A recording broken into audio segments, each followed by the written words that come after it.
This is Rising from the Shadows.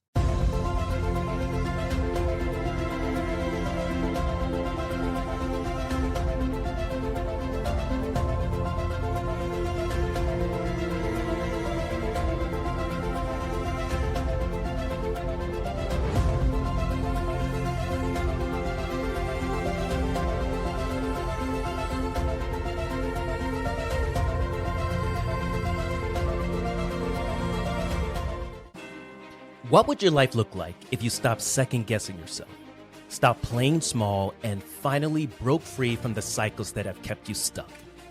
Well, that's what the Ignite Momentum Practicum is all about. It's a 6-week transformational coaching experience designed to help you break through people-pleasing, self-doubt, and codependency once and for all. And here's the best part. You get to choose your path. You can matriculate through the one-on-one accelerator. It's private, high-touch coaching, you and me one-on-one. Weekly breakthrough calls, a custom action plan, deep mindset work, and real-time support to help you reclaim your power and rebuild your confidence. Option 2 is the group intensive. This is where transformation meets community. Weekly live sessions with a cohort of like-minded individuals, hot seat coaching, Q&A, bonus trainings, and a space where you're truly seen and supported without judgment. So whether you want personalized guidance or collective energy, the Ignite Momentum Practicum gives you the tools, structure, and support to stop circling the same patterns and start building unstoppable momentum. Ready to take the next step? Schedule your momentum call now at ignitingmomentum.co. That's ignitingmomentum.co. You'll find all the details there. Welcome back to Rising from the Shadows, the podcast where we explore the journey of healing from trauma, reclaiming power, and thriving beyond the shadows of our past. I am your host, Marlon Wesh, and today I'm thrilled to bring you another powerful conversation. Our guest today is Brandi. Brandi is the mentor your soul didn't even know it was waiting for. Someone who sees exactly where you are and lovingly guides you towards where your heart longs to be. She blends playful neuroscience, somatic journeys, and powerful story-shifting magic to help you quiet that persistent inner critic, release old people-pleasing patterns, and step confidently into a life you truly adore. And as you listen now, perhaps you can already feel how warmly Brandi believes in your power to create something beautiful, something that feels like coming home to yourself. Welcome to the show, Brandi. Thank you. I love to start all of my interviews asking, can you share with us a little bit of the story of your journey? How did you end up where you are now? Where do you hope to be in the future? And what's your hope in general for this conversation that we're about to have? My hope in general for this conversation that we're about to have is that people can start to understand that we put ourselves in a trance every day. Every day we wake up and we either repeat what other people have been telling us that either supports us or does not, or we find words in our mind that match up with sensations in our bodies, and we tell a story about ourselves, about what it means for us to be alive and in our lives. The thing, if I could crack open my heart and share anything, it would be the glimmer of delight that you are the one who is telling the story. Your words put flesh on the skeleton of your life right now. And just like when you see a new kind of car that you're like, that is the cutest little car ever. And suddenly you see that car everywhere. This is how it is with us and the thoughts that we choose to hold. Like, as our trident, as our banner flag. And so, what I would encourage people to do is remember that you get to decide what your banner flag is, and you can decide that you are gonna keep telling yourself the story of being purposeful, that no matter what happened, everything can be compost, that nothing has to be lost, Mm, that in so many faiths, you were created by a creator who on purpose knew all of these things would happen because it built you into the someone who could do the thing your soul came here for. So for me, a lot what my heart is that people would start to use the it seems like a magic wand, but it's not, but it's our words. It's called spelling on purpose. We put ourselves in trances. We either accept someone else's trance mm. or we can decide we're having something else. Wow, that's way to start. That was powerful. Um, so much in there. I love the conclusion that you came to. I loved when you talked about the word composting because for gardeners, we know that you take refuse of produce or anything that can be composted, and then it breaks down into nutrients that can build something new. I love that image. Um, Tell us a little bit about your story, how you came to that realization. Well, I'll tell you, I was born of very young parents. So, like, my mama was 15 years older and my daddy was 17 years older than me. So, that is not uncommon. It wasn't uncommon in 1967. It's sure not uncommon now. But uh, an uncommon part to that story is my mother's my first stepfather. We would move a lot and we would play a game called Your Last Name Is, and we would practice spelling this new last name. Mm, And so we would go to this new place where everything was a secret. He did things that were illegal, so we moved a lot. But I didn't, I mean, all I knew was we moved and we played a game called Your Last Name Is. So I grew up with young parents exposed to a lot of things that people could consider traumatic, but it didn't.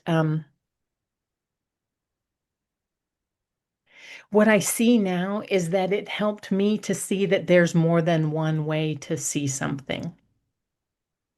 Like, but growing up, part of my commodity, because we moved so much, was fitting in, right? The commodity was you slide in somewhere and then you fit in for the small amount of time that you have to fit in there. So, probably on top of being born and raised female, is that getting along, the go along to get along part of it.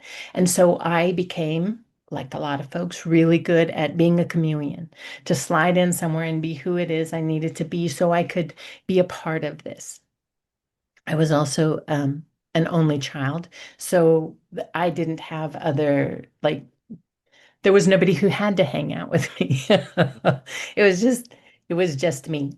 So I came to rely on a lot on the skills of fitting in, making it so people would think, wow, it's really great to have her around, like manipulating people into needing me.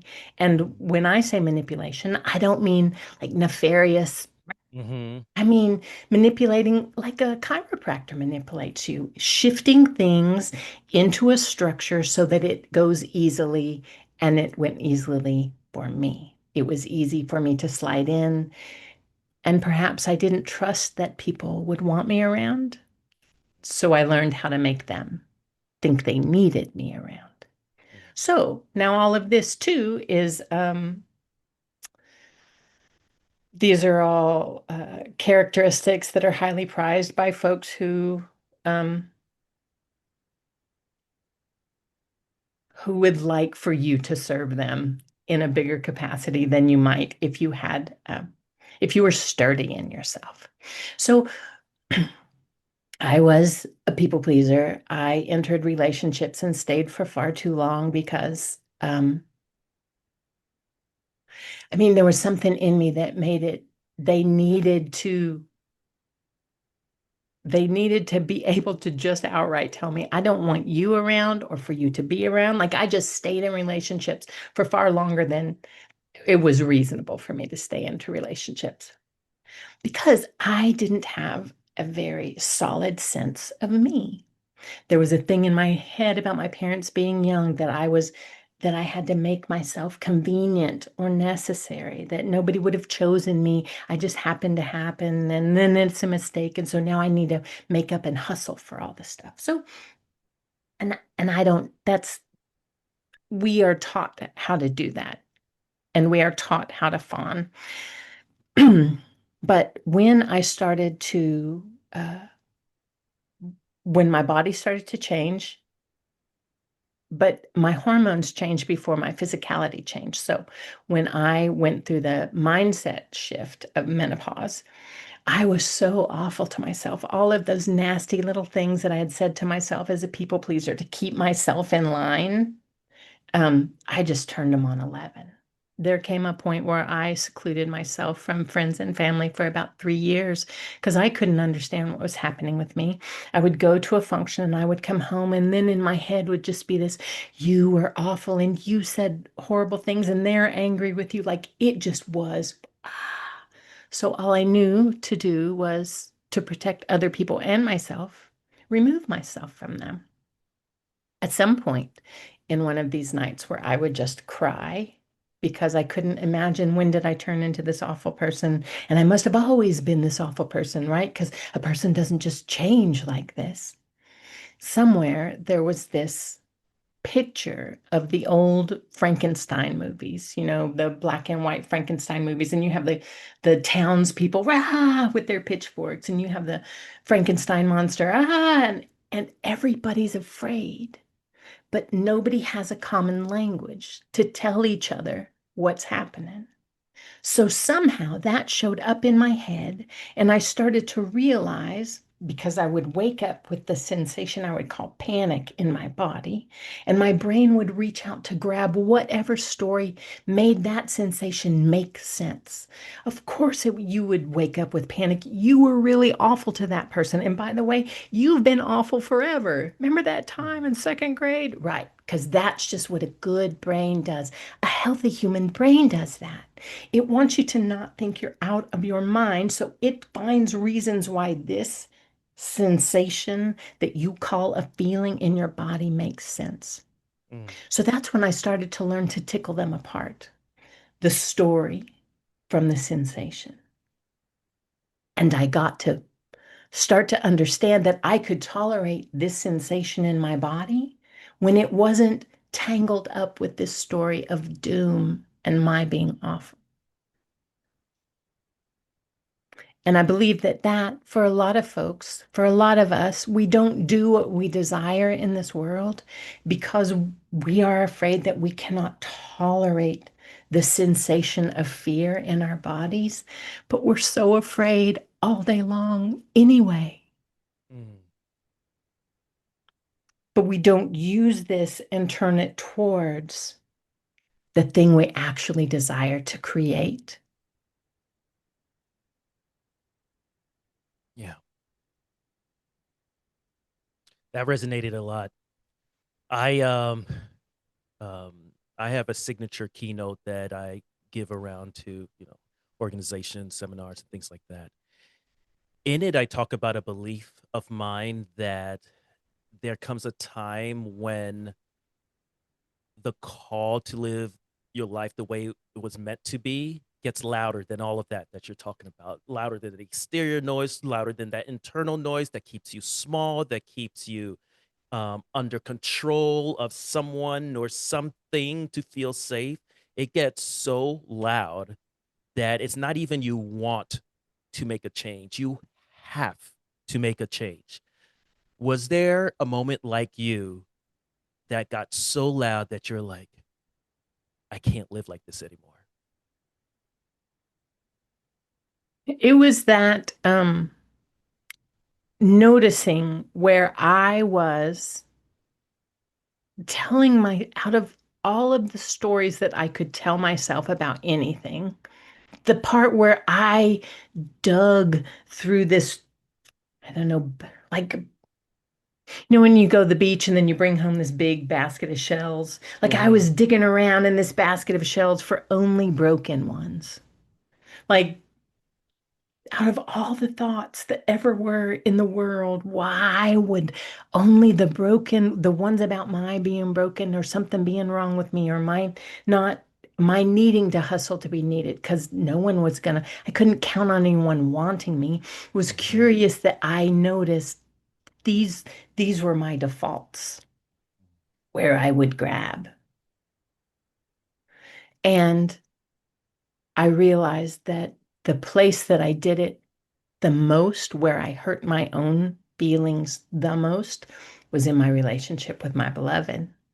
Like I would take someone else's words and then turn them against myself, like through what I was thinking he was saying. Mm. And so that's when I realized I have got to, because I mean, this is like 15 years ago. So we are not deep in the change your mindset, change your life stuff yet. Sure. But it's always been around. Like I've been digging around in all sorts of faiths and doing Byron Katie work and stuff like that. When I was with a coach and I watched this part of my mind when we were on vacation because I hurt myself. Like I was extra harsh with my words to myself when we were on vacation because there's something weird about us being on vacation. There's a like an insecurity thing. Like I would just joke that we would just move. We never went on vacation. We would just move. But there Hmm. was something about us being on vacation that added extra angst in me. But when the thing that made me know that this was the part that changed everything was when I heard words and then I watched myself. And I could either go towards the path that I use those words against myself and against our relationship, or I decided, what if it means something else aside from what I've been making it mean? What if it doesn't mean anything? What if I don't feed this story anymore? And I watched me be able to change my experience of myself right then. Wow.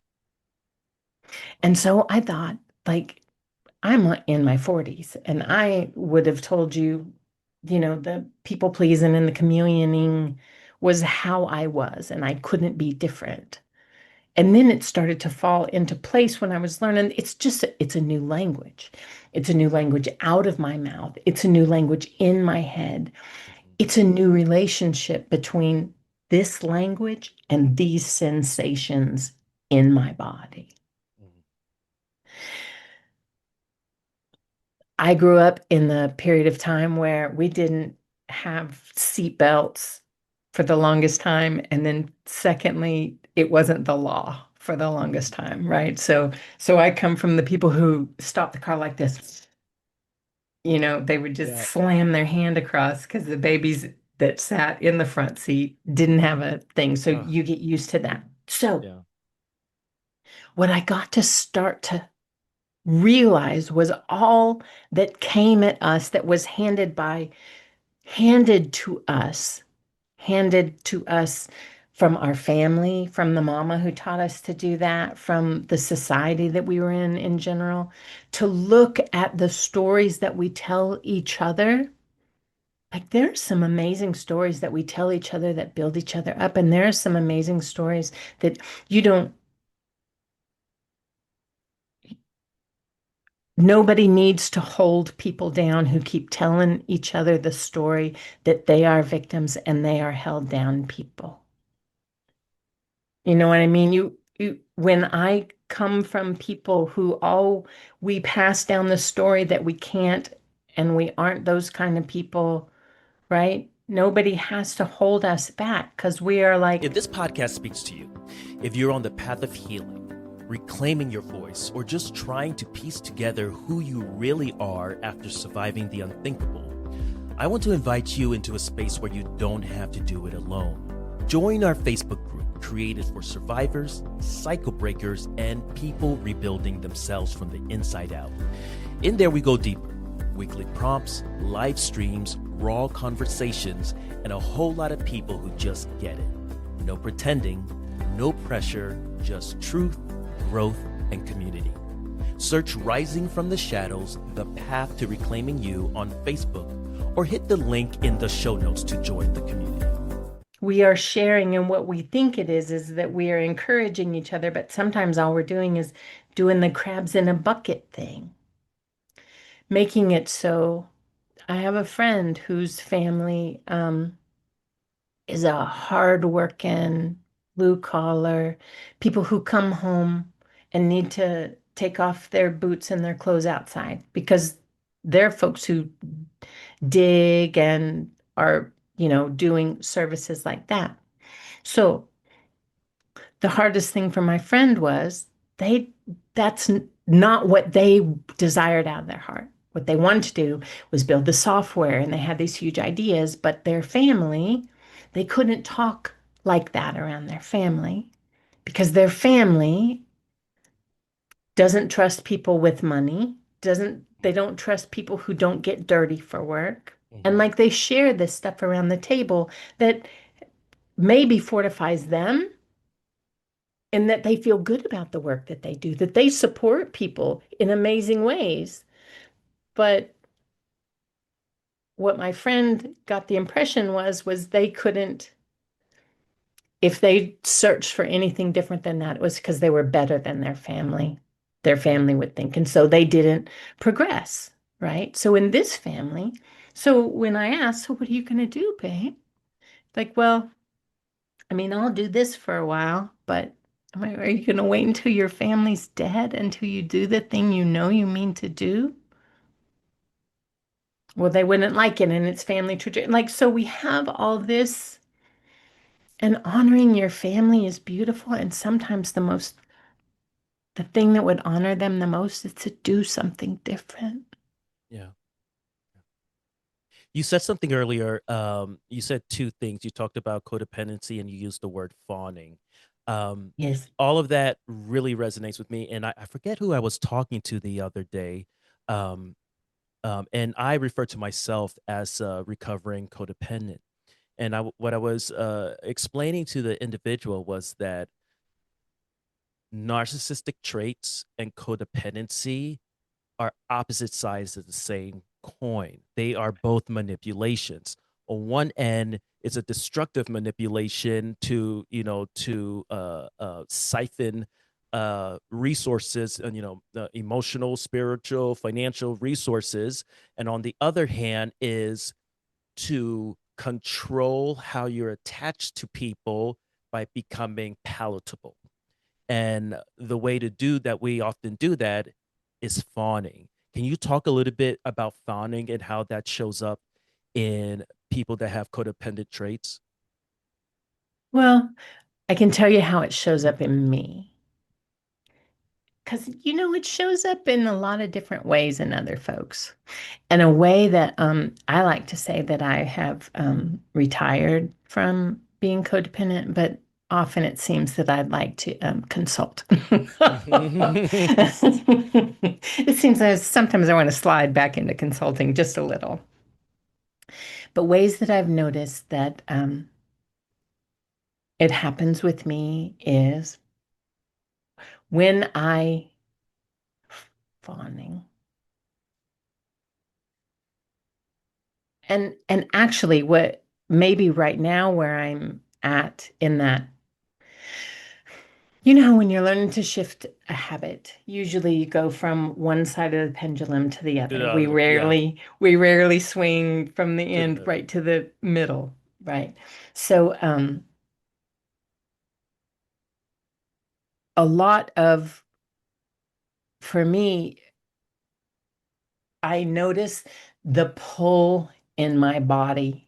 to fawn. I notice that it feels like a pull in my body to make things okay and okay, to make it so I don't have to keep thinking about how other people are thinking about me. Um, Most especially, I work in corporate America, and we are in a very friction, push-pull sort of season again in the job that I do. And one of my superiors is I noticed that they run hot and cold, which is Mm. how they do their thing. And what I get to remember, because it's all an invitation to a different conversation with yourself, what I get to notice is when I want to make that about me, and then I'll remind myself what's mine, what's not mine. Say that They are again not about the what's mine and what's not mine. right. They can be disappointed in me. Um, and I still and they get to be disappointed if Mm-hmm. something that I have done has been disappointing. They get to be disappointed in me. I also get to be disappointed in the Mm-hmm. situation. But the part where I want to swoop in and make how they feel, make their disappointment go away, that is not mine. Mm-hmm. What is mine is how do I tend to my own disappointment? Notice if what I want to do with my own disappointment is throw it into shame for myself or blame for the other people, or just notice that I just feel I had an expectation. It didn't work out. And this is what it feels like in my body. It feels kind of like a rock in my belly. And I start to change it from the feeling words, the stories about the words. I'm disappointed in the way she was, and this is what she could have done differently. I just go straight into my body. And so my body can metabolize it. It doesn't have to get stuck in my body. But that part, learning what is yours and what is not yours, is powerful. And learning how to tolerate when you know you can change what they're feeling, but you let them tend to Yeah. themselves because they are also an adult. Mm-hmm. That Despite the way they may act. right. Or how you want to get in there and fix it for them quick, Yeah. because then you know how you know the quick ways to do it. And here's another thing too that I think people like they don't look as a people pleaser. Um, we can point, but I'm an empath. We can point to all of these things. Here's what those things really are. I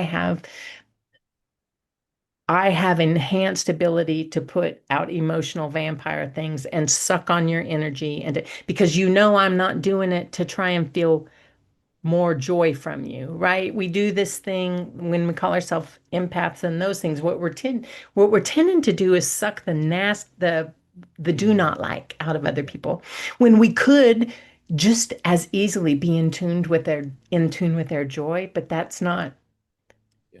like it's like we just want to finish the rest of the bag, the chips, because Mm. we already have a bellyache and it's something weirdly satisfying about. I don't know if that makes sense. It's like the relationship in that book, The Giver, right?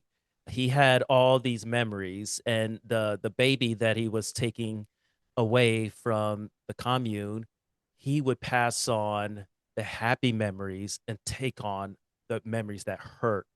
Um, and it was sacrificial of him, right? And that was the role of the giver, to sacrifice their well-being, their happiness, to bear all the hurt so the rest of the world could be free from that. Right. It's a really profound a profound book or story. You know, I've been having so many conversations around shame, and I truly believe that if you can manage to handle shame, there is nothing that can control you. Absolutely nothing. Um, Last year I read that book, The Courage to Be Disliked, and I like how the philosopher in there states it right, like separate yourself from the tasks of others. Like that's not my task. You're upset about that? That's on you. I'm upset about this? That's on me. And I'm not going to participate in you handling your task, and I can't expect you to participate in me handling my task.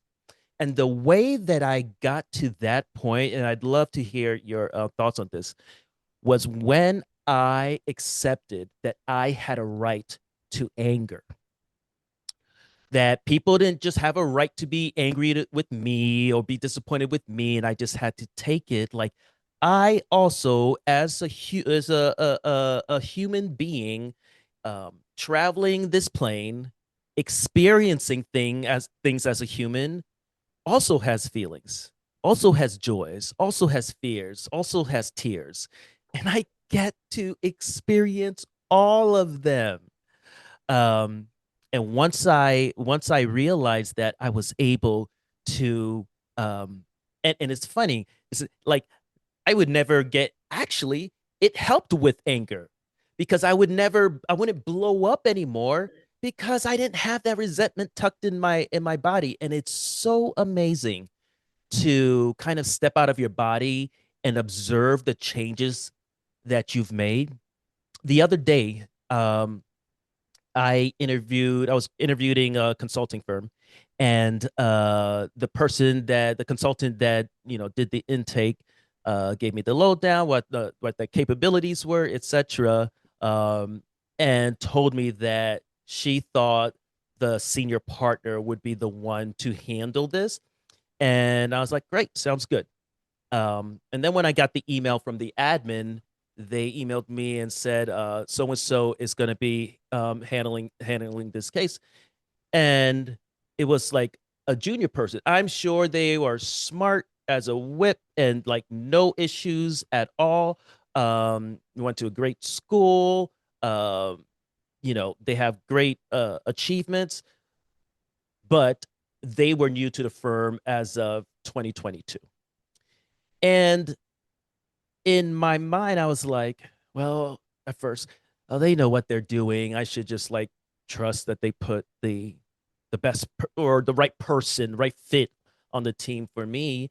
And I was like, no, because if something doesn't go the way I wanted to go, it's not their fault, because I didn't speak up and say, hey, I'm not really comfortable with that. Um, and I just posed it as a question. I said, is there any reason why somebody more senior is not handling this project? And the admin says, let me talk to the managing partner, and I'll get back to you. And it seems so little, but I was so proud of myself. So proud of myself. And every time I do something like that, it becomes easier and easier and easier. Um,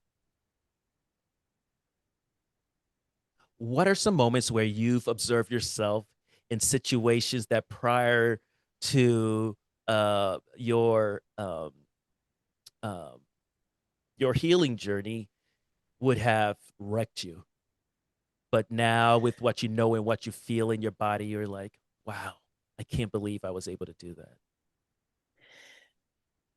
Just like that story you just told, the ask is the win. Mm, Like realizing that the ask is the win. Like people think that the yes to the ask is the win, right. but they don't realize how many people don't even ever just ask. Mm-hmm. And I work in corporate America, and we have a million, like things aren't going to change because they have to get it signed off by everybody and right. It's just they've they've looped themselves into nothing ever changing. But that doesn't make me stop mentioning, hey, here are the different ways that we could make it not such a bottleneck. Do this Mm-hmm. here. And there are other people who say, I don't even know why do you even bring it up? Like, because it's a great solution. And every time it comes up, I'm going to bring up the solution, and they get to hear it because the first 87 times it's just no because it's inconvenient for them. Mm-hmm. And then there's going to come a point where it touches their circumstance and they're going to hear something different. So don't not ask. Mm-hmm. There was another time just a few months ago that this, it had just been so tight at work, and there were just this, sometimes things can be bad for a while, and it's just you're just used to the push, Mm-hmm. and then you can watch it coming. The crest of the wave is coming, and what I knew was the crest of the wave is coming. Things are going to start sweeping back up because there were hard conversations that were going to come around again. And this time, what I knew to do was, I know this is coming up. Here are Here's everything I want to have in this conversation and how I want everyone to be heard. What I'm able to do now is not get stuck in the story and the swirl of a fear of a thing, and be able to look at it and look at what's happening now. I don't, I'm able to not be caught up in the past or be swirling out about a future that I can. And even when it's hard, I still like being me because I Mm. know that this version of me, baby, she wasn't around last year. Mm. And all of everything that we've been through have made it so we are more sturdy here. Mm. And that it's not as scary to get it wrong because that you move fast and break things. And that's how you figure out what's not working. Mm-hmm. Mm-hmm. Fuck around and find out is also what they Right? call Yeah. it. Oh, I love that. I um obviously, if you were a people pleaser, codependent, you're doing it to stay safe in your environment. And to stay safe, that means there are people or circumstances that aren't safe for you. But this is the way you can survive in them. Obviously, when you start the path of healing, it forces us to reevaluate the people in our lives. What were some of the biggest shifts in your relationships as you healed, and how did you approach setting boundaries to protect your peace? Well, one thing that's very helpful is the mine or theirs, right? That what we talked about before. That belongs to you. This belongs to me. Starting to understand who there are people in my family that there's nothing that we have in common aside from different bloodline stuff. Mm-hmm. But as part of just being people who would be in each other's lives, we're just not those people. Um,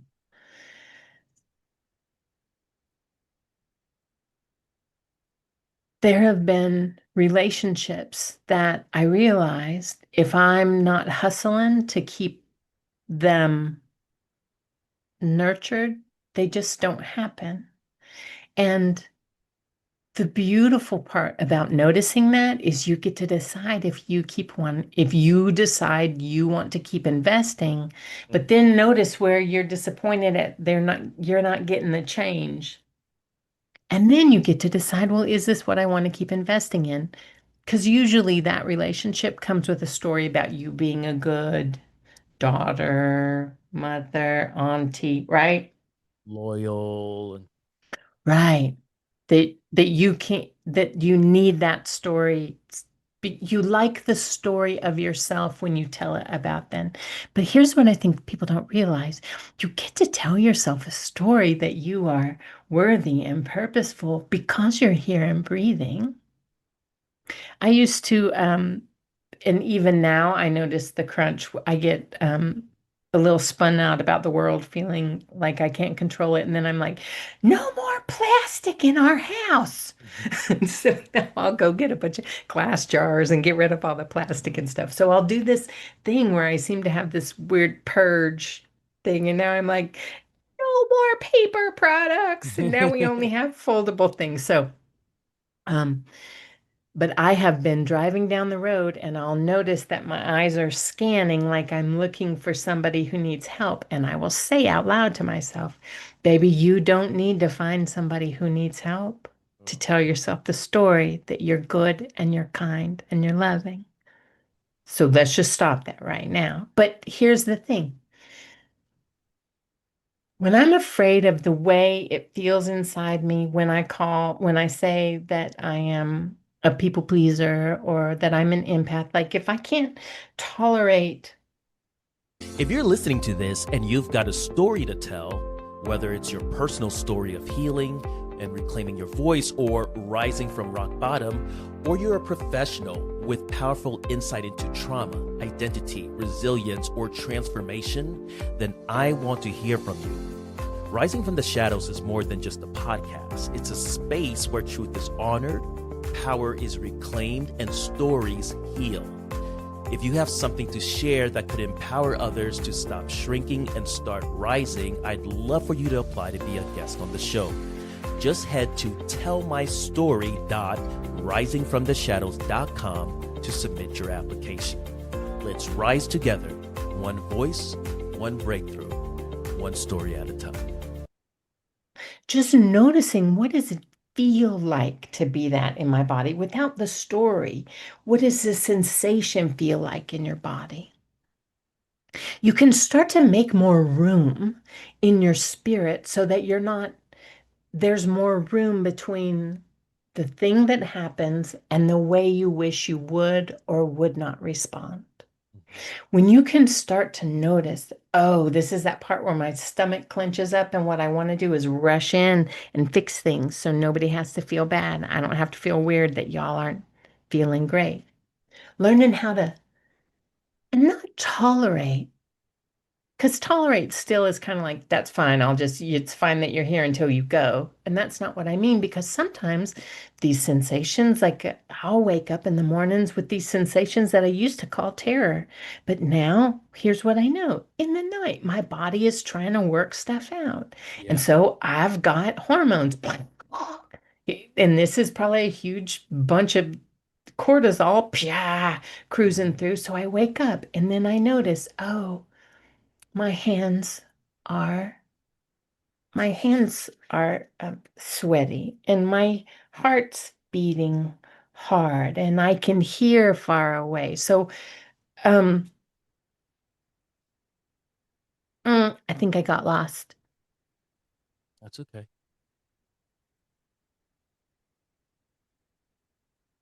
Oh, the stories. So when I can be a person who gets to notice the sensations in my body apart from the story, because a pit in my stomach and a tight throat and sweaty hands is fear, but it's also like new love. So, context. Is Yeah. it the story of new love, or is this the story I'm telling myself of fear? I had a girlfriend whose mama would say, Cassie just thinks that she's in love with those boys, but she's really afraid of them. Because it's like the same feeling in your body. Yeah. Right. She's just telling the story that because they're pretty, that it's love. That's so funny. So, obviously, I speak for a living, and I have been public speaking since I was a kid. Started out like in church, so I have a real comfort with it. But of course, I have nerves every time I do it, but it doesn't feel like a hindrance to me. And it's because the context, just like you said, I have made the context that those nerves means that one, I know this is a meaningful thing that I'm doing. And two, I know I'm going to knock this out the park and I'm ready to go, And someone else would interpret that as stage fright, but for me, it's not. For me, it's like I care about this and like, come on, we've done this a million times. Let's fucking go. Um, Context. I love that. It makes all the difference in how we interpret the signals that our body is sending it us. Well, and also like with the context thing, that for me, that's where the storytelling comes in. Like what story am I telling about this? Um, Fella and I this time last year were up in Wisconsin, and I was taking a shower in this little cabin that we rented, and it felt really slick. Like I was not, and I kept thinking this shampoo is really like it must have a lot of silicone or something in it. I'm not digging how it feels. And then I saw there's a water softener. Oh, there's hard water here. Yeah. They need water softener so there can be any bubbles at all. Right. There was no chance I was going to get out of there with flesh on my bones if what I needed was for it to feel not slippery, Yeah. right? The context. I was clean. That wouldn't be how it felt to be clean in my shower, but Mhm. that's how it felt to be clean in that shower. So being able to take the context and then get okay with what it feels like in my body, because this doesn't feel how it usually feels. But where can I put my attention next so that I know that it's purposeful? Yeah. Yeah. Like instead of just keeping and then reminding myself it doesn't feel good and then reminding myself of all the other times that it's felt nasty when something's felt slick, just this Mhm. tidal wave of more story. But yeah, context is everything. After all that you've been through, after all the growth that you've done, what is it that you believe at the core of your being? That I chose to come here to be human right now. Like that, of course, I'm here in this body at this time right now. Like that there's no mistake. And the part where I don't pay attention to being rooted into being purposeful, that everything that came before I get to offer to people as a way that they can see that they can set themselves free from the part where they continue to keep themselves imprisoned by using people's words against themselves. Wow. This conversation has been incredible. And I know everyone who's listening right now, they're walking away with so much insight and inspiration. Um, Tell us a little bit where people can catch you, connect with you, and support your mission or use any of your resources. So I'm on TikTok is where I'm most active. I have offerings. I have one-off 1 hour face-to-faces with folks. Those are called sliding door sessions. They're on a website, Brandi L. Moran, all one word, BRANDILMORAN .com is where you can go and find different offerings that I have, meditations that are for free. Um, I'm creating an app for people who are desiring to step away from over apologizing for Mm, everything. And what it's going to be is it's going to have parts where you can know that here's what's coming up in a day, and you're like an athlete, this is a place where what I tend to do is I tend to just disappear. And so here are different places that I want to practice saying a new thing, or mm, maybe it's afterwards I rushed in and I apologized for things that had nothing to do with me. And maybe now I want to practice. How would I do that in a do-over? And mm, so this app is going to have what you say out loud. I'm not available for that. What you mm, say inside, I get to decide what I am and not available for. It'll tell you why it makes a difference in your head and your heart. And then it has different ways to look at it. Like if you're being a person who is a quantum leap person, like do you pull in parallel lives? Here's a way to look at it. Do you tend to look towards the superconscious, that you are a part of all of one? And so how can you look at it with the superconscious, and also adding a layer for faith folks? Like do you want to see what immortal love actually has to say about you, and that you are not just created to be a warrior, but first you're a kid? Like, so pulling in all of these other different ways to look at that so they can practice That is using new words. fascinating. That is so fascinating. Because that is what I did uh, for myself. I would practice certain phrases, and now I don't need them anymore. It'd be like one of the ones that I would say all the time is like, that's not going to work for me. Like that doesn't work for me. You know, what other options do you have? Right.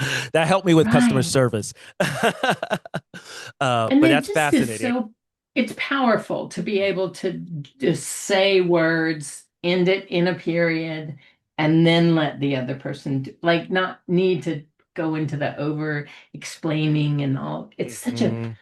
how much more energy and money would we have if we weren't leaking all of this stuff around our edges? Right, right. Oh, I love that. I can't wait until that comes out. And for everyone that's listening, I'm going to put all those contact spots that Brandy mentioned in the show notes, so you'll be able to readily click on that and find them. Thank you so much for sharing your story and your insights with us, Brandy. And to our listeners, thank you for joining us on this episode of Rising from the Shadows. As Thank always, I you. want you to remember that healing isn't the absence of shadows. It's learning to thrive in your own life. So rise today, rise tomorrow, rise always, because the shadow doesn't stand a chance. Until next time, take care. If you're an event organizer, HR leader, or educator looking to bring a powerful voice to your stage, someone who speaks truth, ignites momentum, and empowers your audience to rise above what's held them back, then I want to talk to you. My keynote, Rising from the Shadows, is more than a talk. It's a transformative experience that shows people how to stop shrinking, start healing, and stand fully in their story. I've lived it, I teach it, I walk people through it. So if you're building a lineup of speakers who don't just talk but move people, head over to marlonwesh.com to create something unforgettable for your audience.